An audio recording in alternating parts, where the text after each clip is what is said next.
শুনতে পাচ্ছ ঝমঝম করে বৃষ্টির আওয়াজ। রাত্রের দিকে কিন্তু ঝমঝম করে বৃষ্টি নামলো। আর সন্ধ্যের দিকে আমি খেয়েছিলাম আজকে একটু ছোলা সেদ্ধ মাখা শসা দিয়ে কাগজি লেবু দিয়ে, আর খেয়েছিলাম একটু ম্যাগি। আর যেহেতু আমার নিরামিষ ছিল তাই চেষ্টা করছিলাম সন্ধ্যে থেকে চুটুট পুটুট খেয়ে যাতে পেটটা ভরিয়ে দিতে পারি।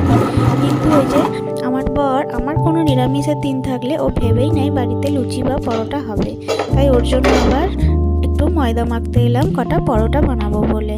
কিন্তু আমার না রান্নাঘরে সবথেকে বিরক্তিকর কাজ যদি কিছু থেকে থাকে সেটা হচ্ছে এই আটা ময়দা হাত দিয়ে মাখা। তাই আমি মিক্সিতে অল্প জল দিয়ে এক পাক ঘুরিয়ে নিই, জাস্ট কয়েক সেকেন্ড ঘোরালেই হয়ে যায়। তারপর হাত দিয়ে একটু দলে নিই। তারপর এখানে আমি বানাচ্ছিলাম একটু দই আর কাজু বাদাম বাটা দিয়ে আলুর দম। আর আমি কিন্তু 3 কোনা করে পরোটা খুব একটা বেলতে পারি না, তাই আমি গোল গোল করে বানিয়ে নিই। আর 3 কোনার থেকে কিন্তু খেতে কোনো অংশে কম হয় না, আমাদের তো ভালোই লাগে। ওকে দিয়েছিলাম 4টে পরোটা আর একটু আলুর দম। ও কিন্তু বেশ খুশি হয়েই খেলো। আর আমি খেয়েছিলাম একটা পরোটা আর একটু আলুর দম। চলো টাটা।